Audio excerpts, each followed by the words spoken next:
हरे कृष्णा। तो ज्योतिष कक्षा में आप सभी का स्वागत है। तो हम लोग पिछले 2 दिनों से मरकरी और जेमिनी के बारे में डिस्कस कर रहे थे और आज का दिन भी बुधवार है। बुधवार में मरकरी का दिन है। आज एकादशी भी है, तो बहुत अच्छा दिन है। तो मोस्टली आज हम लोग कोशिश करेंगे इस जो जेमिनी और मरकरी को कंप्लीट कर देंगे आज किसी तरह। अगला जो कोर्स होगा वो फिर मून एंड कैंसर के बारे में होगा। तो छोटी सी प्रार्थना के साथ चालू करते हैं। ओम अज्ञानतिमिरन्धस्य ज्ञानाञ्जनशलाकया चक्षुरुन्मिलितं येन तस्मै श्रीगुरवे नमः। जय श्री कृष्ण चैतन्य प्रभु नित्यानंद श्री अद्वैत गदाधर श्रीवासादि गौरभक्तवृंद। हरे कृष्णा कृष्णा कृष्णा हरे हरे, हरे राम राम राम हरे हरे। नारायणं नमस्कृत्य नरं चैव नरोत्तमं देवीं सरस्वतीं व्यासं ततो जयमुदीरयेत्।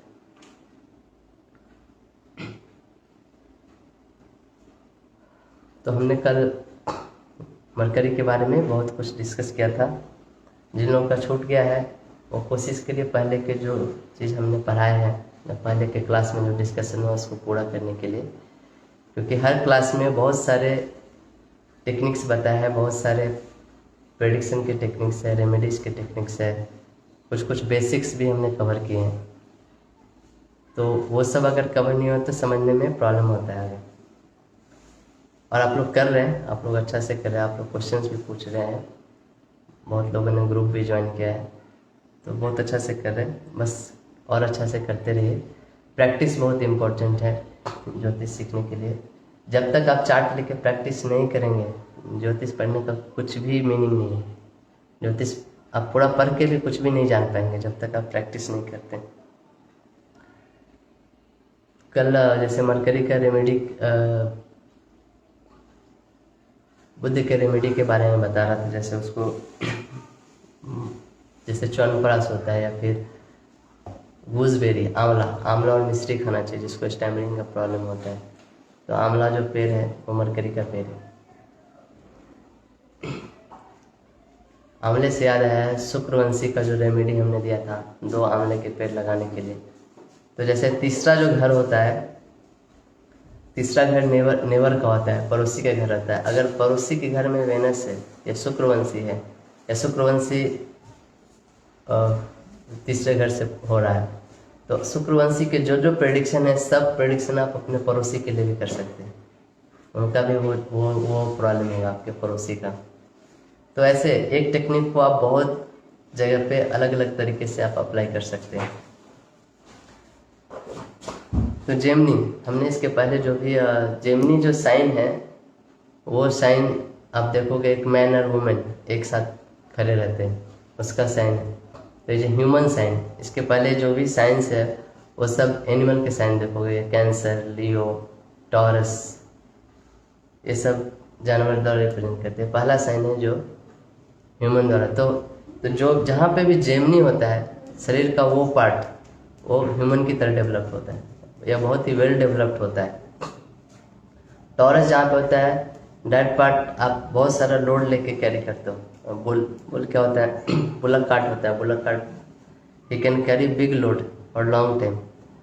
लेकिन Gemini is not like. Gemini जहाँ पे भी होगा वो पार्ट आपका बहुत वेल डेवलप्ड होगा, बहुत अच्छे तरह डेवलप होगा।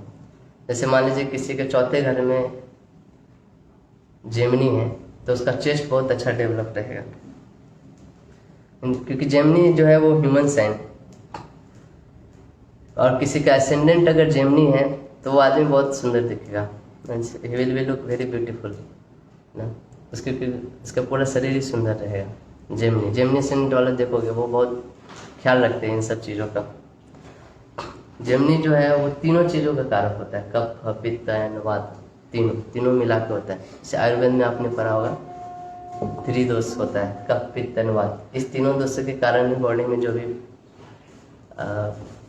खराबी होती है, जो भी प्रॉब्लम होते हैं, इनके इनबैलेंसेस होने के कारण होते हैं। तो जेमिनी ये तीनों को रिप्रेजेंट करता है, तीनों को बैलेंस रखता है।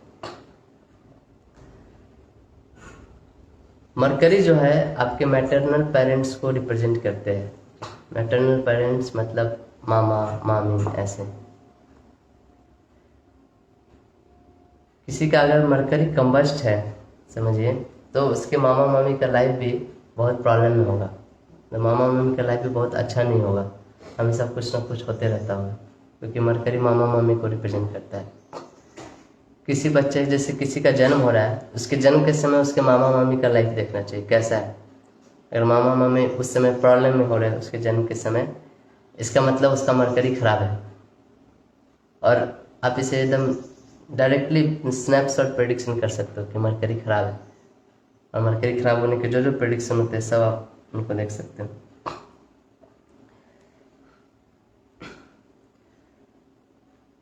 ओके,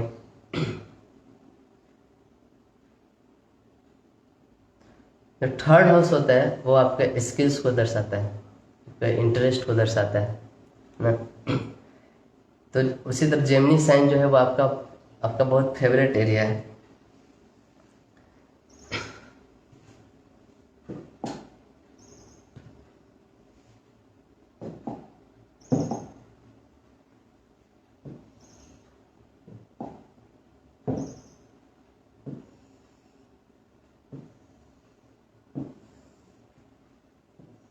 किसी ने बोला था कि आप जब भी बताते हैं ड्राइंग करके बताइए तो ज़्यादा समझ में आता है, क्योंकि आप लोग कॉपी कलम लिखने बैठते हैं और बहुत लोग के अभी माइंड में सेट नहीं है कौन सा राशि कहाँ पे जाता है। जैसे मैं स्कॉर्पियो एसेंडेंट बोलता हूँ तो मुझे सारा क्लियर हो जाता है कि कौन कौन सा राशि कहाँ बैठा है। 6 मतलब एरीज होगा स्कॉर्पियो एसेंडेंट के लिए, लियो एसेंडेंट के लिए 7th मतलब वो 11th राशि होगा, एक्वेरियस होगा। तो ऐसे आपको प्रैक्टिस कर करके धीरे धीरे आएगा, लेकिन अभी समझाने के लिए मैं बना के समझाता हूँ। जेमिनी, इस मान लीजिए कैंसर एसेंडेंट होंगे, जो जिनका एसेंडेंट में कैंसर होगा, जेमिनी साइन यहाँ पे आएगा और थर्ड हाउस में 6 साइन आएगा। तो ऐसे लोगों का कैंसर एसेंडेंट के लिए बहुत प्रॉब्लम होता है नेवर को लेके, या पेपर वर्क इनका हमेशा। कैंसर एसेंडेंट वाले का कभी भी पेपर वर्क अच्छा नहीं रहता है, हमेशा खराब रहता है। कुछ ना कुछ पेपर फंसा रहता है, जमीन का या फिर जो भी पेपर वर्क है, ऑफिस का, स्कूल का, कुछ ना कुछ पेपर वर्क को लेकर प्रॉब्लम होता है। 6th house sign of dispute है, लड़ाई झगड़े का ना। नेवर से कभी नहीं बनता इन लोगों का, हमेशा नेवर से कुछ ना कुछ अनबन चलते रहता है। रोग का साइन है। एंड थर्ड साइन जेमिनी कहाँ पे चला गया, 12वें घर में चला गया। 12वां घर क्या होता है, लॉस का। तो नेवर का लॉस भी दिखाता है, आपके कम्युनिकेशन का लॉस दिखाता है ना। ऐसे लोगों को स्टैमरिंग प्रॉब्लम, स्टैमरिंग नहीं बोल सकते, ब्रीदिंग इश्यूज, जो भी मरकरी से जो इशू आते हैं, या स्किन प्रॉब्लम बोल सकते हैं, अस्थमा का जो प्रॉब्लम, ये सब चीज़ें होते हैं।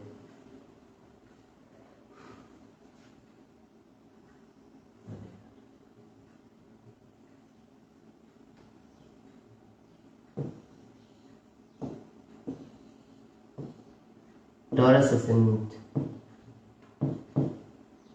एसेंडेंट के लिए जेमिनी दूसरे घर में आएगा, चौथे घर में, तीसरे घर में चौथा साइन आएगा, कैंसर साइन होगा। ऐसे लोग बहुत इंटरेस्ट लेते हैं अपने फेस मेकअप करने में, है ना। बहुत कहीं भी निकलेंगे तो अपना कॉम करके निकलेंगे, ऐसा चीज़। इनका नेवर के साथ बहुत अच्छा रिलेशन रहता है, बहुत ही गाढ़ा रिलेशन रहता है, बहुत ही इंटरेस्ट लेते हैं। इनके जो हॉबीज होते हैं इन सब चीज़ों में, बहुत ही इमोशनली कनेक्टेड होते हैं अपने नेबर से। लियो एसेंडेंट, लियो मतलब 5वां यहाँ पे आएगा, 6ठा, 7वां, चौथा, तीसरा, दोनों को मिला के देखते हैं, जहाँ पे जेमिनी है और जहाँ पे थर्ड हाउस है। लियो एसेंडेंट वाले बहुत ही एक्टिव होते हैं, खासकर पब्लिक कनेक्शन बनाने में। कम्युनिकेशन, ये कम्युनिकेशन का हाउस है और यहाँ पे साथ में है लिब्रा का साइन है। लिब्रा मतलब पब्लिक, आपके सामने जो भी है ना, इट्स साइन ऑफ पार्टनरशिप। और 11th हाउस सोशल सर्किल होता है आपका, उसमें जेमिनी का साइन है। ऐसे लोग बहुत हमेशा देखोगे फ़ोन पे ही रहते हैं, किसी से बहुत इनको फ़ोन आता है, बात करते रहेंगे या लंबी लंबी बात, जब भी फ़ोन आएगा बहुत देर तक बात करेंगे। ऐसे लोग बहुत अच्छा पॉलिटिशियन बनते हैं। जैसे लियो का साइन है, वो राजा का साइन है, तो वो पॉलिटिशियन बनते हैं क्योंकि पॉलिटिशियन को पब्लिक से बहुत कम्युनिकेशन करना होता है। उनका पब्लिक से कम्युनिकेशन बहुत अच्छा होना चाहिए, तभी वो पॉलिटिशियन बन पाते हैं। अब देखोगे हर साइन, जो भी एसेंडेंट में जो साइन होता है ना, उसके अनुसार सारे साइन फिट होते हैं उसके अनुसार। जैसे मैंने बताया स्कॉर्पियो साइन यहाँ पे रहेगा, एट जो स्कॉर्पियो साइन होता है वो बहुत वर्कोहलिक होते हैं, बहुत ही लगन लगा के करते हैं कि स्कॉर्पियो साइन है। उनका देखोगे जो डेली वर्क होता है यहाँ पे एरीज का साइन आता है। एरीज मतलब उनको हमेशा कुछ एक्टिविटी चाहिए, फिजिकल एक्टिविटी चाहिए डेली बेसिस। और ऐसे सब इसी साइन के अनुसार सारे साइन आपके कुंडली में फिट हो जाते हैं, है ना। टॉरस हुआ, जेमिनी हुआ, कैंसर हुआ, हर साइन आप देखोगे।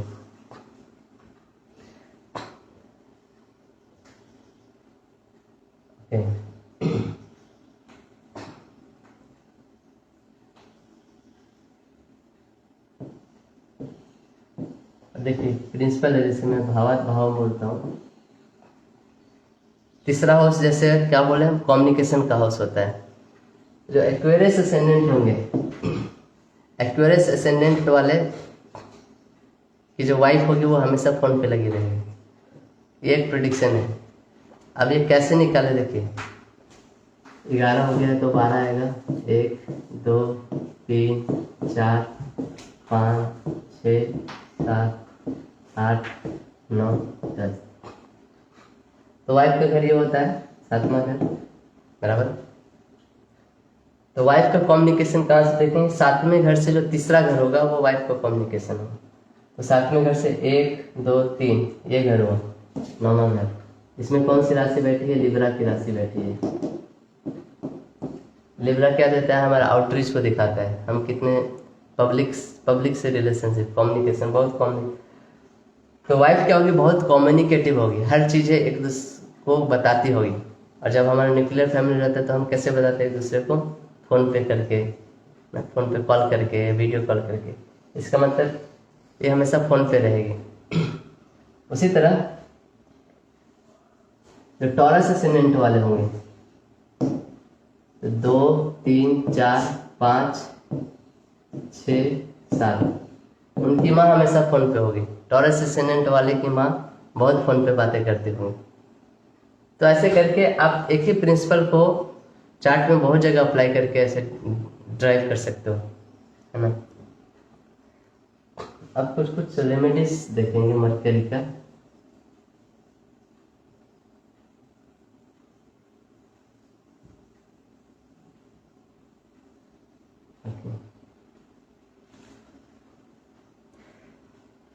जो भी फ्रूटलेस प्लांट होते हैं ना, जिसमें भी कोई फ्लावर नहीं हो, ऐसे प्लांट मरकरी रिप्रेजेंट करते हैं। जैसे बैम्बू ट्री हो गया, तुलसी ट्री हो गया, ये सब मरकरी के ट्री है। This tree are represented by Mercury.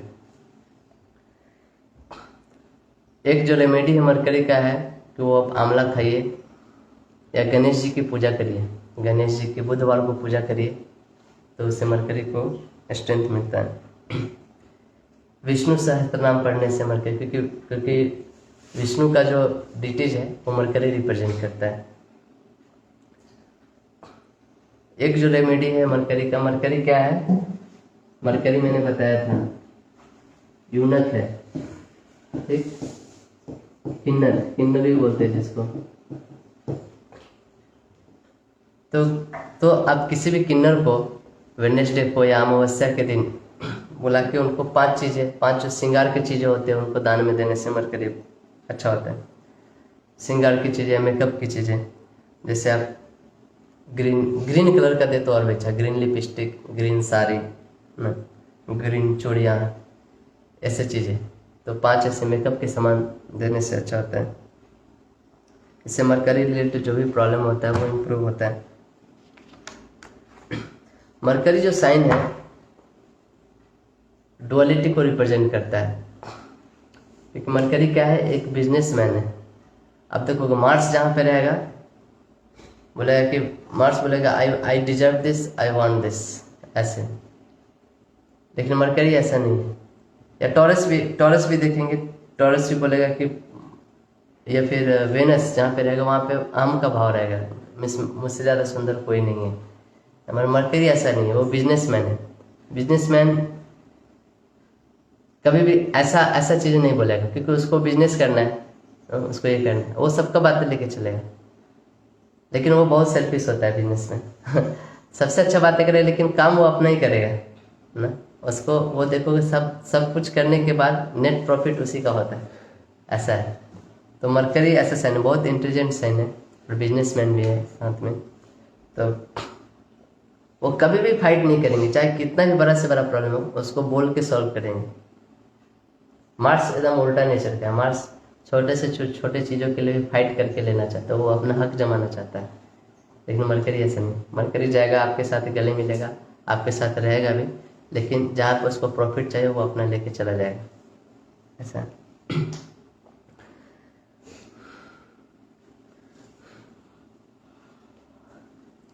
एक जो रेमेडी है मरकरी का है, वो नाक छेद करके उसमें नथुनी पहनना ना, क्योंकि जो देखो ना, जो मरकरी के जो भी प्रॉब्लम है वो ब्रीदिंग से रिलेटेड होते हैं, है ना, अस्थमा, ब्रीदिंग प्रॉब्लम जो भी होता है। तो जो नाक का जो होता है वो होल, वो मरकरी रिप्रेजेंट करता है। तो इसमें जब आप छेद करके गोल्डन रिंग या ये सब पहनते हो, तो ये जो ऊपर पोर्शन होता है नाक का, वो जुपिटर रिप्रेजेंट करता है। तो यानी कि मरकरी के ऊपर जुपिटर है, जुपिटर उसको कंट्रोल कर रहा है, ऐसा समझिए जब आप ऐसे करते हो। तो जब जुपिटर क्या है, बहुत एक्सपीरियंस आदमी, बहुत विजडम है जुपिटर के पास, तो फिर मरकरी कंट्रोल में रहता है। तो जब मरकरी कंट्रोल रहता है तो मरकरी रिलेटेड प्रॉब्लम भी हमारा सॉल्व होता है।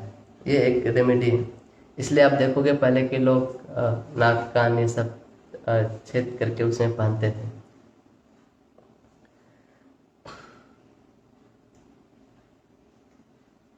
गोल्ड का वायर पहने तो ज़्यादा अच्छा है ना।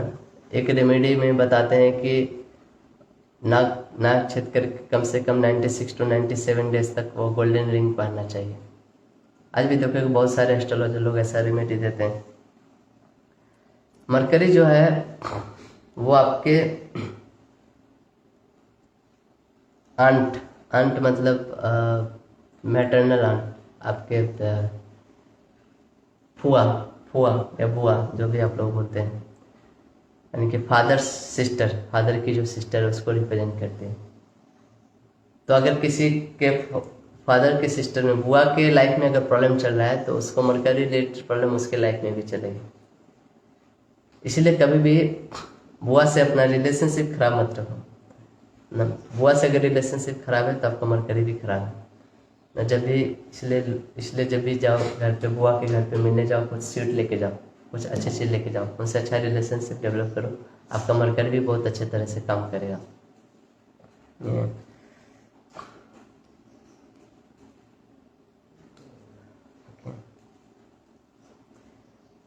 मरकरी जो है कम्युनिकेशन का साइन है, इसलिए ये बहुत अच्छा कम्युनिकेटर है। ये हर चीज़ों को बिना लड़ाई किए बात करके ही सॉल्व कर देता है। इसलिए आप देखोगे राहु है, राहु बहुत एग्जाल्टेड होता है जेमिनी के साइन में, मरकरी के साइन में, क्योंकि राहु भी एक बहुत अच्छा कम्युनिकेटर है। He is also a king and he want to magnify everything, कुछ बड़ा करना चाहता है, इसलिए he is a good communicator. तो राहु बहुत एग्जाल्टेड होता है मरकरी के साइन में।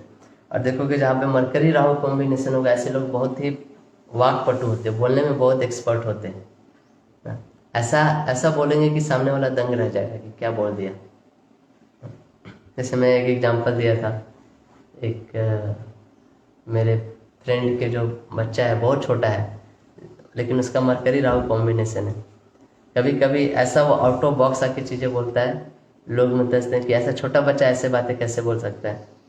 तो ये कॉम्बिनेशन मरकरी राहु से आता है। Gemini is self development.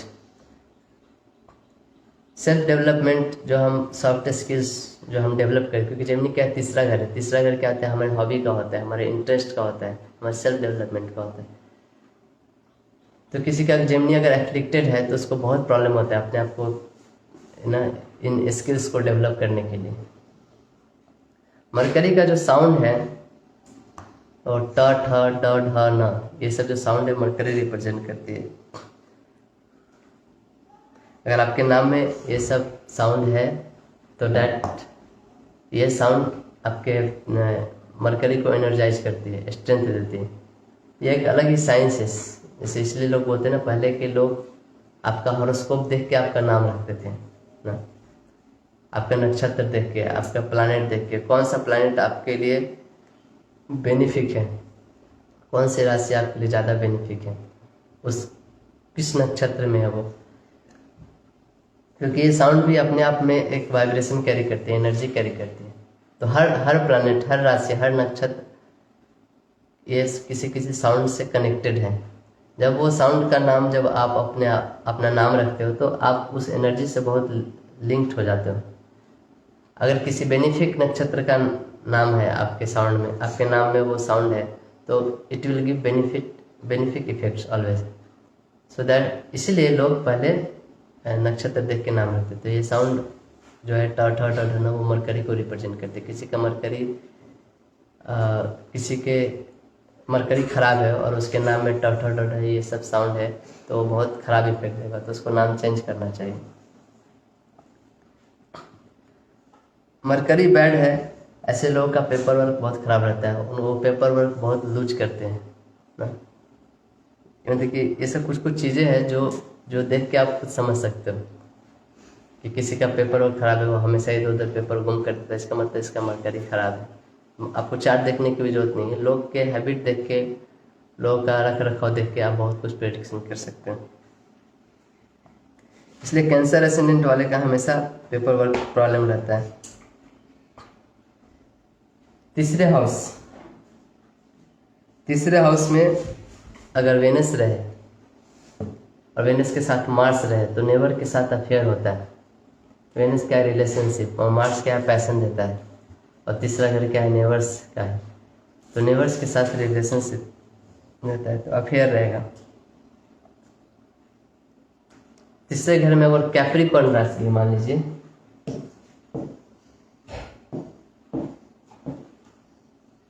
तीसरे घर में कैप्रिकॉर्न राशि है और फिर वेनस और मरकरी है, आप मतलब ऐड कर सकते हैं, राशि से ऐड कर सकते हैं, प्लैनेट से ऐड कर सकते हैं। कैप्रिकॉर्न होगा तो तीसरा घर क्या दिखाता है, हमारा शॉर्ट ट्रेवल्स भी दिखाता है। और कैप्रिकॉर्न में 10वां राशि है, वो हमारे प्रोफेशन का राशि है, कैरियर का राशि। तो हो सकता है ये आदमी को लव अफेयर्स होगा। कब होगा, जब वो अपने कंपनी के काम से कहीं ट्रैवल पे जा रहा होगा, उस समय किसी के साथ वो अफेयर हुआ होगा।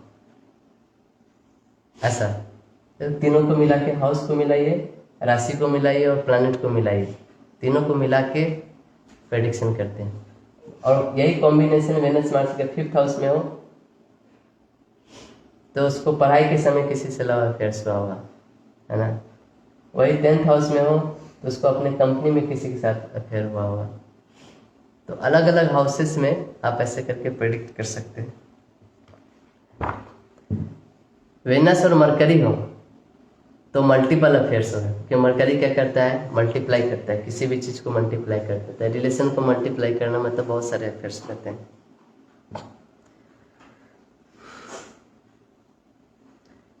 थर्ड हाउस कैंसर, मतलब नेबर के साथ बहुत अच्छा रिलेशनशिप रहेगा, क्योंकि कैंसर क्या एक इमोशनल साइन है, एक बॉन्डिंग का साइन है, और कैंसर एक वाटरी साइन है।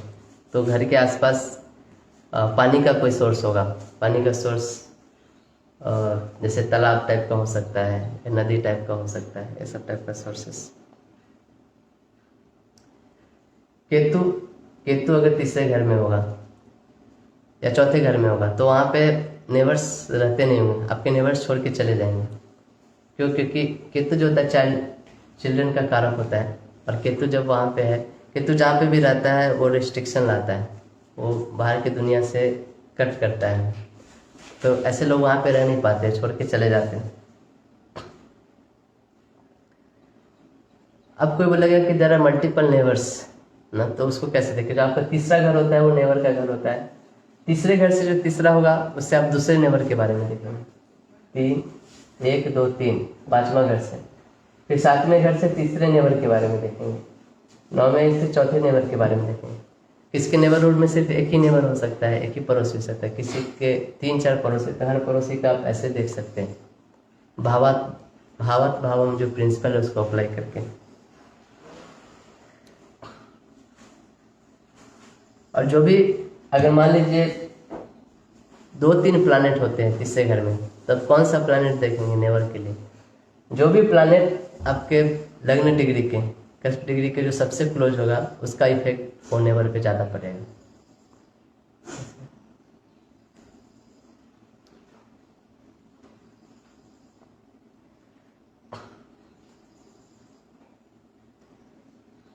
जिस भी घर में जितना ज़्यादा स्ट्रेंथ होता है उतना ज़्यादा उस घर का इफेक्ट होता है। ये एक प्रिंसिपल मैंने बताया था, लेकिन इसमें भी है कि वो जो स्ट्रेंथ उसको किस प्लैनेट से मिल रहा है, मेलिफिक प्लैनेट से मिल रहा है, बेनिफिक प्लैनेट से मिल रहा है। अगर वो स्ट्रेंथ बेनिफिक प्लैनेट से मिल रहा है तो वो बहुत अच्छा होगा घर का इफेक्ट। अगर वो स्ट्रेंथ मेलिफिक प्लैनेट से मिल रहा है तो वो घर पूरा डिस्ट्रॉय हो जाएगा, पूरा खत्म कर देगा। क्योंकि मेलिफिक प्लैनेट अपना नेचर नहीं छोड़ेंगे, वो नेचर है उनका चीज़ों को डिस्ट्रॉय करने का। तो ये चीज़ भी हमें ध्यान रखना, सिर्फ घर का स्ट्रेंथ नहीं, लेकिन उस घर का स्ट्रेंथ किससे मिल रहा है वो देखना पड़ेगा। एक जो प्रिंसिपल है,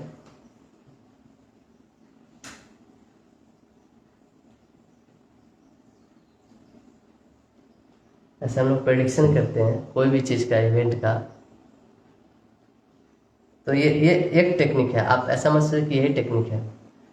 मैं इसलिए प्रेडिक्शन करने का टेक्निक मैं नहीं बताता हूँ क्योंकि आप खुद से बहुत सारे वे डिस्कवर कर सकते हैं कैसे प्रेडिक्शन किया जाए।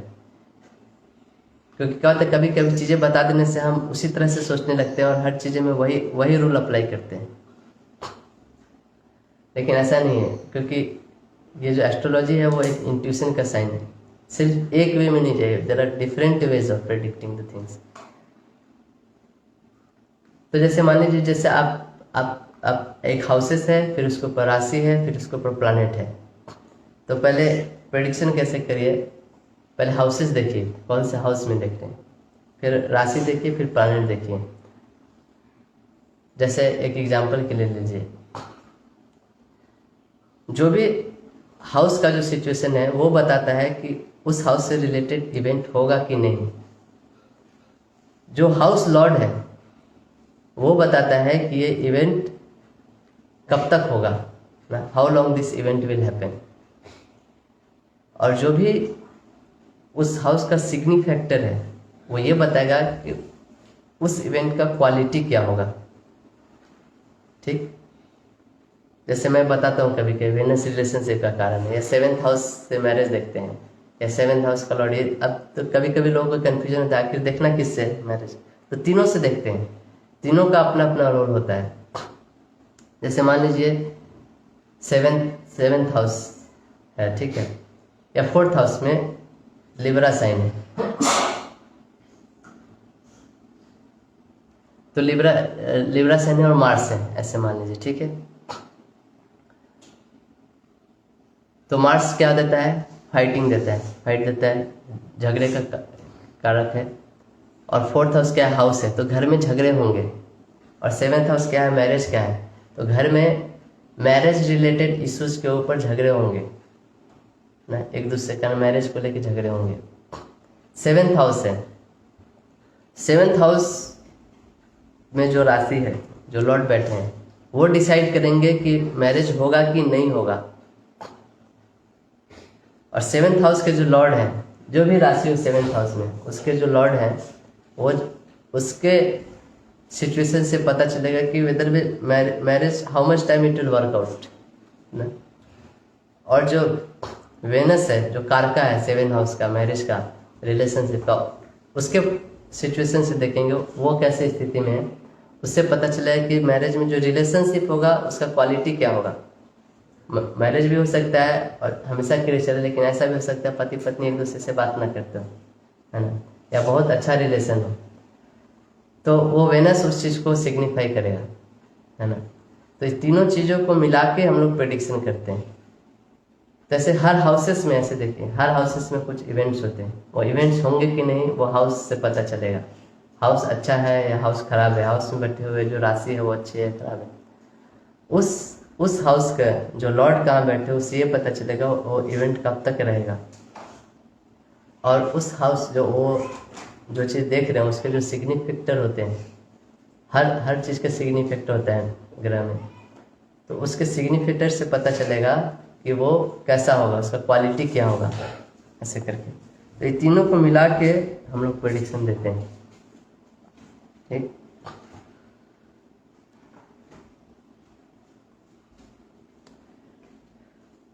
जो first house, 7th house and 12th house, ये तीनों सेक्सुअल हाउस होते हैं। फर्स्ट हाउस आपको रिप्रेजेंट करता है, 7th हाउस आपके रिलेशनशिप, मैरिज, प्राइवेट पार्ट्स, ये सब रिप्रेजेंट करता है। 12th हाउस आपके बेडरूम लाइफ को रिप्रेजेंट करता है। तो ये तीनों अगर एफ्लिक्टेड हो, यहाँ पे मरकरी हो, तो वो इम्पोर्टेंसी का इशू देता है, ऐसे करके। तो अगर इसको अच्छा करना है तो फर्स्ट, 7th एंड 12th, जिसको भी इम्पोर्टेंसी का इशू होता है उसको first, 7th and 12th house का रेमेडीज करना चाहिए। वो एग्जैक्टली देख के कि किस हाउस के कारण वो प्रॉब्लम आ रहा है। मून और मरकरी बैठा हो, मून और मरकरी बैठा हो तो उसका इफेक्ट, अगर सन बहुत क्लोज, अगर कंबस्ट हो गया है मरकरी, तो फिर वो इफेक्ट नहीं आएगा इम्पोर्टेंसी का। जैसे मरकरी के कारण इम्पोर्टेंसी होता है, मान लीजिए उसके बगल में सन है, सन के कारण कंबस्ट हो जाता है मरकरी कभी कभी, तो उस स्थिति में फिर इम्पोर्टेंसी का इशू नहीं आता है। अच्छा, एक आप लोगों को क्वेश्चन देता हूँ देखने के लिए, आपको रीजन बताना है ऐसा क्यों। जिनके भी 12th हाउस में मरकरी होता है उनका सोशल सर्किल खत्म हो जाता है। आप लोग ये सोचिए कि क्यों ऐसा प्रेडिक्शन क्यों किया हमने। जिसके भी 12th हाउस में मरकरी होगा,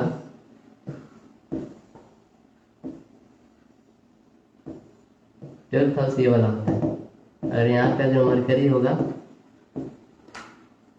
तो सोशल सर्किल खत्म हो जाता है उसका। कोई बता सकता है क्यों? आप मैसेज कर सकते हैं, मैं देखना चाहता हूँ।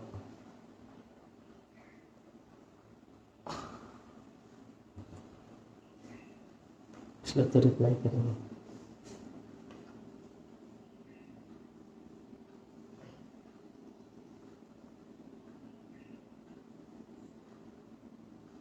Twelfth house, so loss of communication, Sangeeta Shinde. Okay, ठीक, और अच्छा, और भी कोई कारण?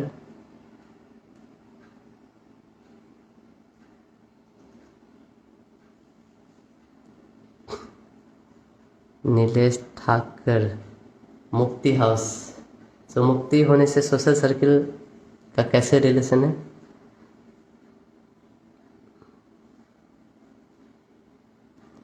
डेथ एग्जैक्टली नॉट डेथ, क्योंकि गुरु की राशि के कारण, गुरु राशि के बारे में तो कुछ बताया नहीं, सिर्फ 12th हाउस में मरकरी बताया मैंने। राशि तो कोई भी हो सकती है 12th हाउस में, और गुरु होने के कारण सोशल सर्किल नष्ट क्यों हो जाएगा?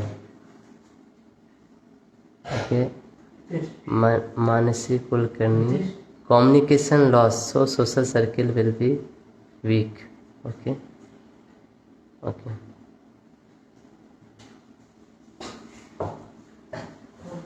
अच्छा बताया, कुछ लोगों ने सही बताया। देखो, मरकरी लॉस के हाउस में चला गया, लॉस, तो मरकरी क्या चीज़ का कारण है? कम्युनिकेशन का कारक है। तो एक तो उसका कम्युनिकेशन क्या होगा, लॉस हो, कम्युनिकेशन का लॉस हो, कोई भी चीज़ बोलना चाहता होगा वो बोल नहीं पाता होगा, या कोई भी चीज़ ठीक से कम्युनिकेट नहीं कर पाता होगा। और देखिए जो 11th हाउस होता है वो सोशल सर्किल का हाउस होता है, ठीक। तो मरकरी से या 12वां घर हो गया, ये भी देखिए मरकरी जहाँ पे है उससे 12वां घर क्या हो गया, ये 11th हाउस हो गया, है ना। तो ऐसे भी देखते हैं हम, एक तो घर से भी देखते हैं, ग्रहों से भी देखते हैं उसका 12वां घर, तो उस चीज़ का भी लॉस उसके बारे में। तो 12वां घर क्या है, मरकरी से 12वां घर सोशल सर्किल का घर है, तो सोशल सर्किल का लॉस हो जाएगा, क्योंकि सोशल सर्किल बनाने के लिए आपको कम्युनिकेट करना चाहिए, चीज़ें कम्युनिकेट करना पड़ता है, आपको अच्छे रिलेशनशिप पे बातें करना पड़ता है, तो इसीलिए सोशल सर्किल लॉस हो जाएगा उसका। मरकरी 12th हाउस में उससे उसका कम्युनिकेशन लॉस होगा, और मरकरी 12th हाउस में है, जिसके 12 में आता है सोशल सर्किल, इसलिए वो सोशल सर्किल लॉस हो जाएगा उसका। ओके, तो ऐसे ये जस्ट मैं इसलिए बताया क्योंकि दोनों तरीके से देखते हैं हम लोग, तो ऐसे बहुत सारे तरीके होते हैं, जैसे मैं इसलिए ये आपको डालना चाहिए कि आप अपना थिंकिंग का जो स्कोप है उसको बड़ा करके रखें, है ना। जिसके मरकरी 12 में रहेंगे, एक और प्रेडिक्शन से कर, जिसका मरकरी 12 में रहेंगे वो आदमी हमेशा बुक्स पढ़ता होगा, वीडियो गेम्स खेलता होगा, मोबाइल में गेम्स करता होगा, इस टाइप की चीज़ ज़्यादा करते हैं। क्यों? क्योंकि इनका सोशल सर्किल नहीं है, तो फिर क्या करेंगे, लोग बुक्स पढ़ेंगे, ऐसा आप प्रेडिक्शन कर सकते हैं। या फिर कुछ अपने में ही रहेंगे, क्योंकि ज़्यादा ये लोग सोशलाइज नहीं होंगे, या कोई भी आएगा तो बातें नहीं करेंगे, तो गेम खेलते रहेंगे, ऐसे टाइप से। तो एक बहुत सारी चीज़ें आप प्रेडिक्शन कर सकते हो एक चीज़ से, वो देख के आपको समझना पड़ेगा। जब आप चार्ट देखते हो तो हर चार्ट का एक एक चीज़ ऑब्जर्व करो क्लोजली, फिर उससे देखो कि ये आदमी का व्यक्तित्व, ओवरऑल व्यक्तित्व कैसा होगा, हर राशियाँ से हर प्लैनेट कहाँ कहाँ पे है, फिर आप उसको बहुत मंथन करते हो, बहुत सोचते हो, फिर कुछ प्रेडिक्शन दो। मोस्टली हमने मरकरी कंप्लीट कर लिया है, और आगे की जो क्लासेस होंगी, कल एक्चुअली हमारा लास्ट क्लासेस है जन्माष्टमी के पहले, क्योंकि अभी जन्माष्टमी आ रहा है, तो हम लोग जन्माष्टमी के लिए बहुत मेहनत करते हैं, बहुत बिजी हो जाता है पूरा, क्योंकि एक हमारा ग्रैंड फेस्टिवल होता है, हर जगह होता है, लेकिन हम लोग बहुत लोग आते हैं यहाँ पे, लगभग लाखों की संख्या में लोग आते हैं, तो उसका सारा मैनेजमेंट ये सब देखना होता है, उसके लिए अरेंजमेंट ना, तो इसलिए कुछ दिनों के लिए क्लास बंद रहेगा। जन्माष्टमी के बाद से फिर 1-2 तारीख के बाद से लगभग क्लासेस फिर से रिज्यूम होगी। तो हम लोग अलग अलग सेवा के लिए जाते हैं जन्माष्टमी के समय, बहुत कोई किचन का सेवा हुआ, पंडाल का सेवा हुआ, सफाई का सेवा हुआ, डोनेशन का सेवा हुआ, बहुत जगह हम लोग हरि नाम के लिए जाते हैं, लोगों को इनवाइट करते हैं। अब जो डिवोटी है आप लोग जानते होंगे, जो फिर मंदिर में रहे हैं, इस्कॉन मंदिर में रहेंगे, वो लोग आप लोग जानते होंगे, ये बहुत इम्पोर्टेंट फेस्टिवल होता है इस्कॉन वालों के लिए। तो ऐसे होता है। तो कल का जो क्लास है, हमने कोई नया टॉपिक चालू नहीं करना चाहता, मैं चाहता हूँ कि आप लोग के कुछ डाउट्स हैं, तो वो सब डाउट्स को हम लोग डिस्कस करेंगे, क्वेश्चन आंसर सेशन टाइप का रहेगा कल का। तो हमारा एक टेलीग्राम ग्रुप है, उस पर आप क्वेश्चन डालिए, जो भी क्वेश्चन है कल उसको डिस्कस करेंगे। तो उस ग्रुप को मैं आज ओपन कर दूंगा, आप भी उस पर मैसेज या पोस्ट कर सकते हैं। तो जो भी कुछ क्वेश्चन है, क्योंकि हमारा इंटरेक्शन ज़्यादा हो नहीं पाता है लाइव क्लास के कारण, या ऐसा प्लेटफॉर्म नहीं कि आप भी बोल सके, लेकिन ज़रूर आपके मन में भी बहुत सारे क्वेश्चन रहते होंगे ना, तो वो आप क्वेश्चन डालिए, कल जितना हो सकता है उतना कवर करेंगे। मैं ये नहीं बोलूँगा कि सारे क्वेश्चन कवर हो जाएंगे, लेकिन जो भी इम्पोर्टेंट रहेगा कि बहुत ज़्यादा इम्पोर्टेंट है, या फिर जो भी है हम कल डिस्कस करेंगे। आपके जो क्वेश्चंस होते हैं वो क्वेश्चन एस्ट्रोलॉजी से रिलेटेड हो तो ज़्यादा अच्छा है ना। मैं डिवोटी को एस्ट्रोलॉजी पढ़ाना, मतलब उनके पहले तो फिलोसफिकल क्वेश्चन बहुत रहते हैं ना, कैसे एस्ट्रोलॉजी अप्लाई होता है, कैसे ये चीज़ होता है, कैसे कर्म काम करता है। बाहर के लोग को एस्ट्रोलॉजी पढ़ाना है तो वो सिर्फ एस्ट्रोलॉजी पढ़ा दो काम हो जाता है, लेकिन रोबोटिक और भी बहुत सारे क्वेश्चन रहते हैं। तो मैं एक्सपेक्ट करता हूँ आपके एस्ट्रोलॉजी के क्वेश्चन ज़्यादा हैं, क्योंकि फिलोसफिकल जो क्वेश्चन है आप फिलोसफी क्लास में भी सॉल्व कर सकते हो, है ना। जैसे मान लीजिए आप भगवद गीता क्लास अटेंड करने हैं, तो हम भगवद गीता पढ़ाने वाले आपसे एक्सपेक्ट करते हैं कि आपको पता होना चाहिए। आप भगवद गीता क्लास में ये नहीं पूछ सकते हैं कि हमको भगवान क्यों नहीं दिखाई देते, या फिर ये नहीं पूछ सकते कि सही में सोल का एग्जिस्टेंस होता है कि नहीं, है ना। उसमें ये नहीं पूछ सकते कि वैदिक ग्रंथों का प्रमाण क्या है ना। वो एक्सपेक्ट करते हैं कि आप ये सब लेवल पार करके फिर भगवद गीता क्लास में बैठे हो सुनने के लिए। कोई प्रॉब्लम नहीं है, आप पूछ सकते हो, दूसरे क्वेश्चन से पूछ सकते हो, मैं जवाब देंगे। लेकिन प्रॉब्लम यही है कि हमारे पास टाइम बहुत लिमिटेड है। जो जितने एस्ट्रोलॉजी के लिए जो क्लासेस दिए गए 40 घंटे, अभी मैंने सिर्फ 3 राशियाँ कंप्लीट किया और इतने क्लासेस निकल गए। तो बेसिक्स क्वेश्चन इसलिए मैं बोलता हूँ कि आपको खुद से भी पढ़ना चाहिए बुक्स, और बेसिक्स क्वेश्चंस आप खुद से ट्राई करो सॉल्व करने का, है ना। इसमें कुछ ये नहीं है, आपको बहुत सारे किताब में मिल जाएंगे, लेकिन तो भी आप पूछते हो तो मैं बताऊंगा, मेरे को बताने में कुछ नहीं, लेकिन बाद के बहुत सारे जो टॉपिक है वो छूट जाएंगे, है ना। वैसे राशि वाला टॉपिक जो भी है वो तो मैं किसी तरह कंप्लीट कर ही दूंगा, लेकिन उसके बाद भी बहुत सारे टॉपिक होते हैं, तो वो सब फिर कंप्लीट नहीं हो पाया। जैसे कल एक आदमी ने पूछा था कि एग्जैक्टली मेरे को नाम याद नहीं पड़ रहा प्रभु का, उन्होंने फेसबुक ग्रुप पे डाला था, तो उन्होंने क्वेश्चन था उनका, एक क्वेश्चन उसका डिस्कस करते हैं। इससे कर्म होता है, विकर्म होता है या अकर्म, 3 चीज़ों के बारे में मैंने बताया था।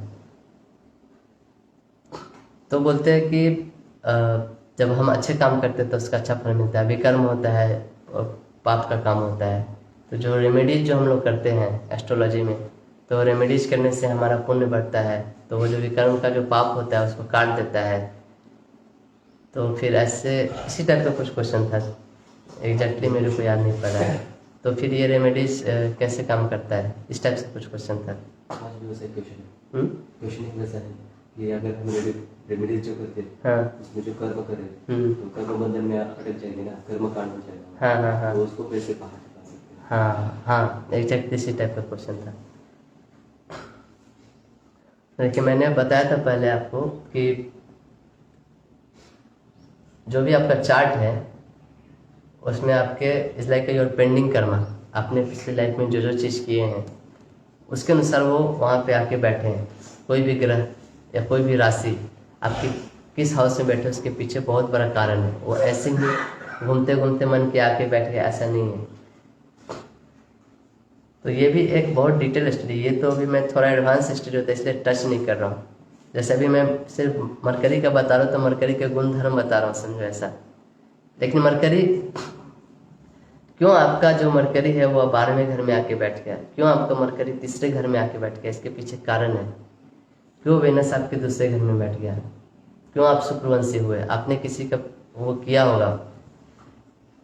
क्यों जो चंद्रवंशी होते हैं उनको वुमेन से प्रॉब्लम होता है, क्योंकि उसने पिछले लाइफ में वुमेन के साथ कुछ खराब काम किया होगा कुछ, इसीलिए वो इस बार चंद्रवंशी हुआ, उसको वुमेन से प्रॉब्लम होगी। तो ये सब रीजन है, ये सब थोड़ा हायर स्टडीज में आता है, इसलिए मैं टच में तो सिर्फ अभी बहुत बेसिक बता रहा हूँ, जो भी ग्रहों के बारे में ये सब बता रहा हूँ। क्यों कोई मांगलिक हुआ, है ना, मांगलिक होने से कितना मैरिज में प्रॉब्लम होता है। तो मैं अभी बता रहा हूँ मंगल के क्या क्या गुण होते हैं, मांगलिक किसे कहते हैं, बस इतना ही तक बता रहा हूँ। लेकिन क्यों हुआ ये बात अभी तक हमने डिस्कस में लाया ही नहीं। तो हर जो पोजीशन है प्लैनेट का उसके पीछे कारण है चार्ट में, उससे बहुत सारे प्रेडिक्शन कर सकते हैं। तो वो क्या है, आपके पेंडिंग कर्म है, आपने जो कर्म किए हैं उसका फल देने के लिए वहाँ पे आके बैठे हैं। अब ये जो फल देते हैं ये बहुत निर्दयी नहीं है, ग्रह कोई निर्दयी नहीं है। आपको पहले आपको सुधारने का वो एक चांस भी देते हैं। आप वो चांस मिस करते हो उसके बाद वो फल देते हैं। जैसे मान लीजिए आप घर में कुछ झूठ बोलते हो, तो आपको पिताजी पहली बार आपको समझाते हैं, आपको सुधारने का चांस देते हैं कि झूठ नहीं बोलना चाहिए। फिर एक बार फिर आप चोरी करते हो, पैसा चोरी करते हो, फिर भी आपको समझाते हैं, लेकिन तीसरी बार करते हो तो फिर मारते भी हैं। है ना, आपको देते हैं। तो जो भी आपका पेंडिंग कर्म है, ये ग्रह लोग आपको उसको सुधारने का चांस देते हैं। ऐसा नहीं कि आपने पिछले जन्म में बहुत खराब किया वुमेन के साथ, तो इस जन्म में आपको ऐसा ये देंगे कि आपका लाइफ एकदम क्या बोलते हैं बहुत खराब हो जाए, नहीं, उसको आपको सुधारने का भी चांस देंगे। जैसे मैंने एक लाल किताब रेमेडी बताया था कि जिनका वेनस छठे घर में होता है उनको किसी क्रूप लड़की से शादी कर लेना चाहिए, या किसी बच्चलन या चरित्रहीन लड़की से शादी करनी चाहिए। तो ये एक रेमेडी है अपने आप में। और ये भी बताया था अगर आप ये रेमेडी नहीं करोगे तो आपकी जो वाइफ होगी वो आपकी शत्रु होगी, अगर ये कर लोगे तो ठीक है। क्यों? क्योंकि आपने एक औरत के साथ जो पिछले जन्म में आपकी वाइफ होगी, हो सकता है उसके साथ कुछ किया हो, वो आपका पेंडिंग कर्म है। तो या तो आप खुद से पहले वैसे स्त्री के साथ शादी कर लो, नहीं तो आपको वो ऐसे भी कर्मा के रूप में आने वाला है। ठीक, तो वो आपको एक चांस देते हैं। पहले आपके पास ऐसे स्त्री आपके पास प्रपोजल लेके आएगी शादी करने का, लेकिन आप उसको ठुकरा दोगे, या फिर आप सोचोगे नहीं मेरे को एकदम सुंदर लड़की से शादी करना, तो शादी तो आपका हो जाएगा सुंदर लड़की, लेकिन फिर वो सब प्रॉब्लम जो कर्मा है वो नहीं जाएगा, वो कर्मा फिर उस तरह से आएगा आपका। तो जो रेमेडी है वो भी इसी तरह काम करती है कि आप रेमेडी करते हो तो आपको जो पेंडिंग कर्मा है वो चीज़ें हट जाती है। जैसे एक रेमेडी है कि आपका कोर्ट केस चल रहा हो, तो किसी ट्रैफिक पुलिस के पास या किसी पुलिस के पास जाके आप अपना गाड़ी का चालान कटवा लो।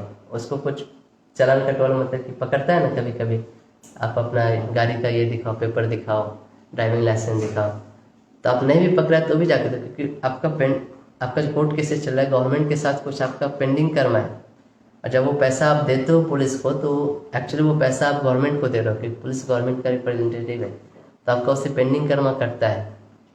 तो ऐसे बहुत सारे कार्मिक रेमेडी है। इसलिए जैसे कोई पेड़ लगाना हुआ, जब आप कोई पेड़ लगाते हो तो एक बहुत पुण्य का काम होता है, क्योंकि किसी जीव को आप जन्म दे रहे हो इस संसार में, है ना, उसको जन्म दे रहे हो, उसको सींच रहे हो, उसको बड़ा कर रहे हो। तो इसलिए मैं जो भी देखोगे, मैं ज़्यादातर जो फोकस करता हूँ अपने कोर्स में, वो कार्मिक रेमेडीज पे फोकस करता हूँ ज़्यादा, कि उसका कर्म क्या है, पहले वो उस पोजीशन से पता करो उसके लाइफ में प्रॉब्लम किस कर्म के कारण आ रहा है, फिर उस कर्म को सुधारने के लिए जो रेमेडी चाहिए वो रेमेडी दो। मैंने कभी भी किसी को जेम स्टोन रेमेडी नहीं देता। ऐसा नहीं कि जेम स्टोन रेमेडी काम नहीं करता, जेम स्टोन रेमेडी भी बहुत अच्छा है, लेकिन कार्मिक रेमेडी ज़्यादा ऑर्गेनिक है, मैं ये बोलूँगा ज़्यादा अच्छा है, क्योंकि आप उसके डाइट कर्मा को सुधारने का उसको तरीका बता रहे हैं।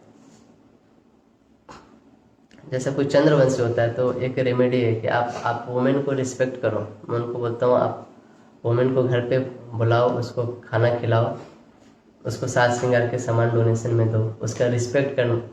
कहीं भी वुमेन देखो तो उसके रिस्पेक्ट करो। क्यों? क्योंकि उसको वुमेन से प्रॉब्लम होने वाला है, वो चंद्रवंशी है। लेकिन जब आप ये चीज़ करते हो, आप ऑटोमेटिक अपने आप को सुधारते हो उस चीज़ के लिए, वुमेन को रिस्पेक्ट करने के लिए, तो उसका इफेक्ट कम होता है। क्योंकि ग्रह भी जो चंद्रवंशी हो, जो चंद्र ग्रह है, वो भी आपको यही चाहते हैं कि आपको सुधारना चाहते हैं, इसलिए वैसा प्रॉब्लम आपके लाइफ में लाना चाहते। लेकिन आप पहले से सुधरने के लिए तैयार हो तो फिर वो नहीं देंगे।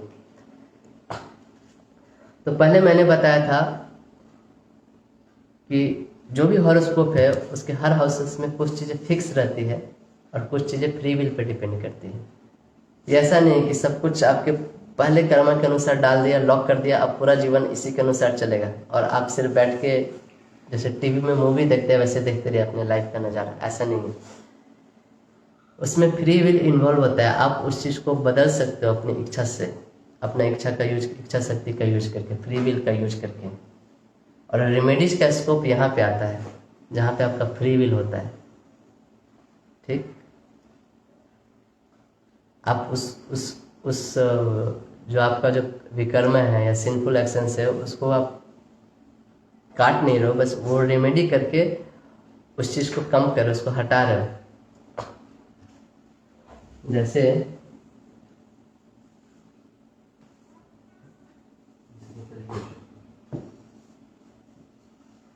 ये ग्राफ से समझिए तो ज़्यादा अच्छा से समझ में आएगा आपका लाइफ कैसे चलता है। ये आपके प्रीवियस कर्मा है, ठीक है।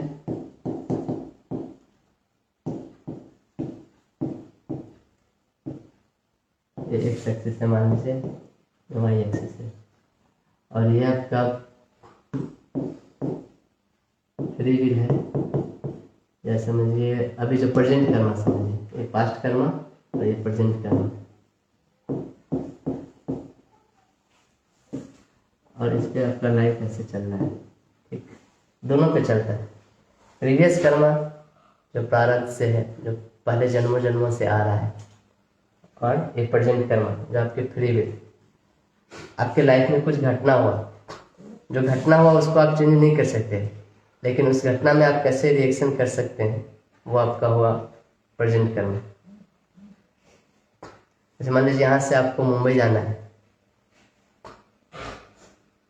तो मुंबई के फ्लाइट पे बैठने के बाद आप फिर चूज नहीं कर सकते कि मेरे को अभी दिल्ली जाना है, वो हो गया आपका प्रीवियस कर्मा ना, वहाँ पे आप कुछ चेंज नहीं कर सकते। हाँ, लेकिन फ्लाइट में बैठने के बाद क्या क्या करना है, बहुत लोग फ्लाइट में बैठने के बाद म्यूजिक सुनते हैं, बहुत लोग वीडियो देखते हैं, बहुत कोई अपना बिजनेस का काम, बहुत लोग पढ़ाई का काम करते हैं, वो आपका हो गया फ्री विल। आप उसमें चूज कर सकते हो कि हमको क्या करना है फ्लाइट में बैठने के बाद। तो लाइफ जो होती है दोनों पे चलती है, ऐसा नहीं कि सिर्फ वो लॉक कर दिया बस उसी तरह। तो कोई आदमी वो जो 2-3 घंटे का टाइम होता है बहुत अच्छा से यूटिलाइज कर सकता है, कोई आदमी उसको जस्ट वेस्ट कर सकता है।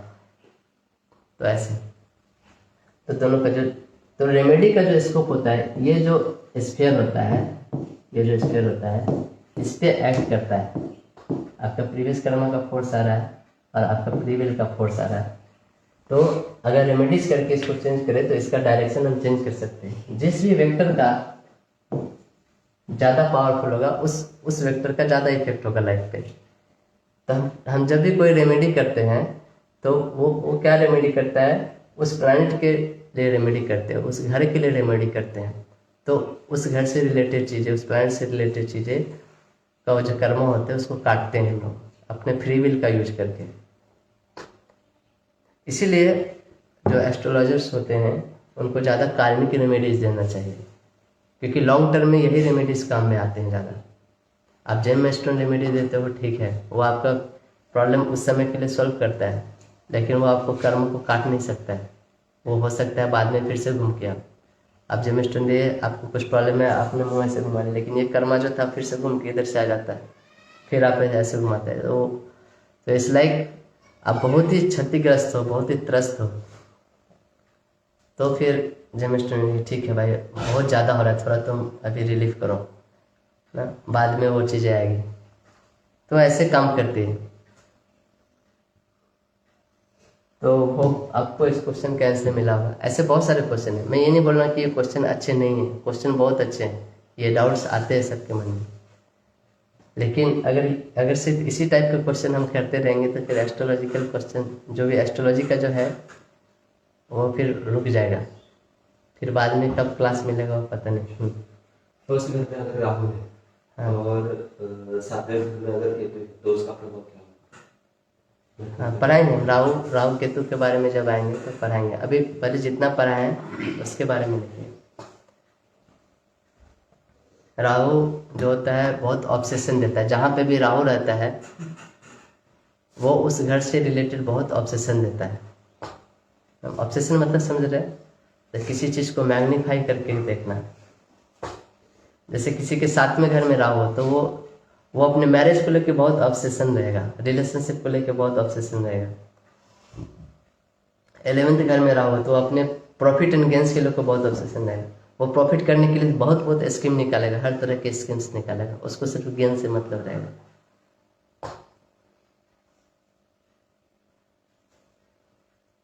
और केतु जो होता है जस्ट उसका उल्टा होता है, केतु सिक्लूजन में ले जाता है, आपको एकांत में ले जाता है, वो आपको अपने पे फोकस करना चाहता है, अपने को इम्प्रूवमेंट करना चाहता है, वो बाउंड्री बना देता है हर चीज़ को लेके। केतु 7th हाउस में रहेगा तो उसका मैरिज जल्दी फिक्स नहीं होता है, क्योंकि फिर उसको ये चाहिए होता है कि मेरे शादी में लड़की चाहिए, लेकिन ये चीज़ होना चाहिए लड़की में तभी शादी करेंगे। और राहु ऑब्सेशन देता है, तो जिसके इसलिए देखो कि राहु अगर छठे घर में होता है तो उसको कैंसर हो जाता है। क्यों? क्योंकि रोग का शत्रु है, बहुत सारे रोग अट्रैक्ट करता है, बहुत सारे टिश्यू जब एक साथ अट्रैक्ट वहाँ पे कैंसर हो जाता है। तो राहु जिसके लग्न में होता है वो आदमी हर चीज़ को लेके बहुत ऑब्सेशन में रहता है लाइफ में, उसके जो राहु के जो क्वालिटीज जो आगे भी पढ़ाएंगे, बहुत सारे क्वालिटीज है राहु के, वो सारे क्वालिटीज उसके उसके चरित्र में, उसके कैरेक्टर में और उसके शरीर में देखने को मिलेगा। राहु का हेड है, सिर्फ हेड है, उसका ये नहीं है, बॉडी नहीं है, तो उसका सोचने का जो सबकॉन्शियस माइंड होता है बहुत अच्छा होता है।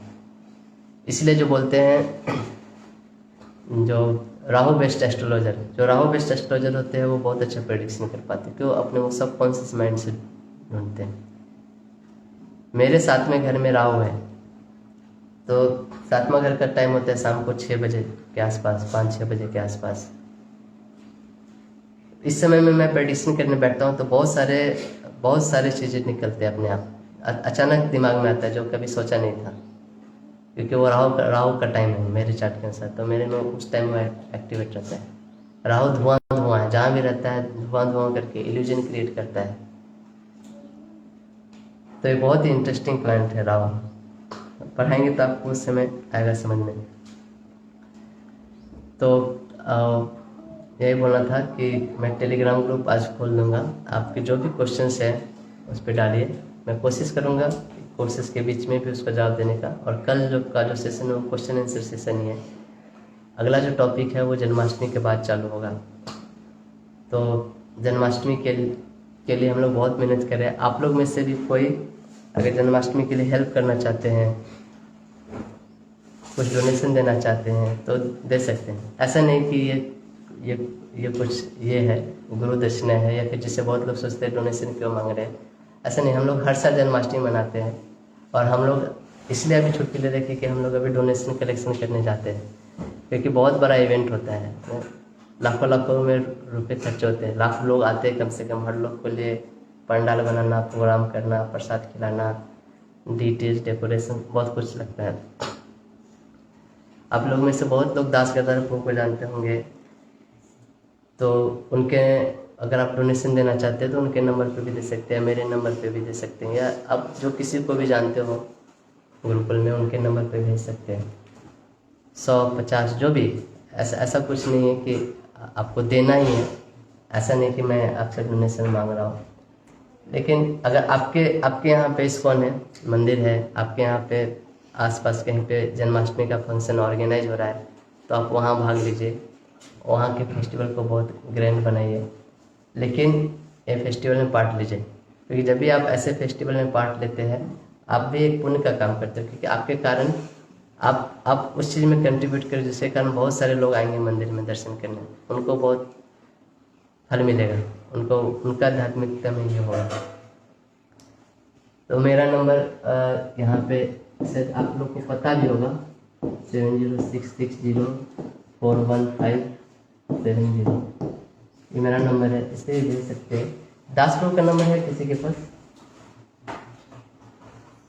दास गदाधर हमारे गुरुकुल के इधर इंचार्ज हैं, तो हम लोग बहुत एक्सपेंड कर रहे हैं। अभी लगभग पिछले 2 साल में हम लोगों ने लगभग 11-12 गुरुकुल खोले हैं, बहुत ज़ोरों शोरों से चल रहा है काम। तो एक अपने आप में बहुत बड़ा चीज़ है, क्योंकि इतने गुरुकुल से बहुत लोग का भला हो रहा है, बहुत लोग सीख रहे हैं। ये सब विद्या जो मैं आपको सिखा रहा हूँ ये बहुत मेहनत करके मिलता है। मतलब कि मैं जब खुद सीखना चाहता था तो मेरे को कोई सिखाने वाला नहीं, मैंने बस कोई कोर्स ज्वाइन करने आता था, हर कोर्स 30,000, 40,000, 50,000 कैसे कोर्सेस रहते थे। तो ये चीज़ हम लोग फ्री में सबको दे रहे हैं, जो भी बच्चे यहाँ पे आते हैं उनको पढ़ाते हैं। फिर जो भी बाहर के लोग भी आते हैं पढ़ाने के लिए, अगर वो पढ़ने और सीखने के लिए आते हैं तो हम कभी भी उनको चार्ज नहीं करते। हाँ, 10,000 का नंबर दे दिए।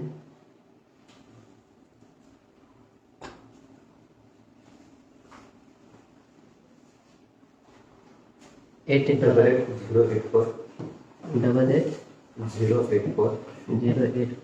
23269।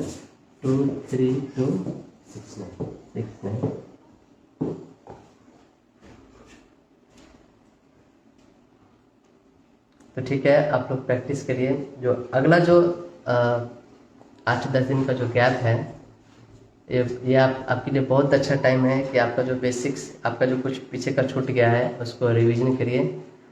अगर कुछ बुक्स है तो उससे कुछ बेसिक्स पढ़िए। मैं हमेशा अवेलेबल हूँ, भले ही क्लास नहीं हो, आपको कभी भी कुछ डाउट होता है मेरे को मैसेज कर सकते हैं, फेसबुक पे, मैसेंजर पे, व्हाट्सएप पे, टेलीग्राम पे, जहाँ पे भी। मैं कोशिश करता हूँ कि जितना जल्दी से जल्दी जवाब उसका दे सकूँ। कभी कभी बिजी रहते हैं तो जल्दी जवाब नहीं दे, कभी कभी कोई ऐसा जवाब होता है जिसको आप लिख के नहीं समझा सकते, जैसे ये था, इसको लिख के नहीं दे सकते थे, इसलिए मैंने यहाँ पे बोर्ड पे समझाया, जो फ्री विल वाला जो चीज़ें था, रेमेडी वाली। तो मैं हमेशा अवेलेबल हूँ। बहुत आप में से बहुत लोग मेरे को पर्सनली भी कांटेक्ट करते हैं पूछने के लिए, उसमें कोई प्रॉब्लम नहीं है, आप कभी भी पूछ सकते हैं। मैं भी अभी जन्माष्टमी का जो सेवा है उसमें थोड़ा हो सके बिजी रहूँगा। कल परसों हम लोग वृंदावन भी जा रहे हैं, कुछ काम है जन्माष्टमी के लिए, कुछ सामान ये सब लाने हैं, और उधर यात्रा भी है। लेकिन कभी भी आप मैसेज कर सकते हैं, कुछ प्रॉब्लम नहीं है। ये जो आपको गैप मिला है टाइम का, इसका अच्छा से यूटिलाइज करिए, ठीक है। अरे आपको टेलीग्राम ग्रुप मालूम है सबको? आदिदेव एस्ट्रो बोल के टेलीग्राम ग्रुप है, नहीं होगा तो ये टेलीग्राम ग्रुप का लिंक मैं जो ज्ञान ज्योतिष शास्त्र का जो पेज है उस पर डाल दूंगा, आपके कुछ क्वेश्चंस है तो उसमें डाल सकते हैं, ठीक है। हरे कृष्णा।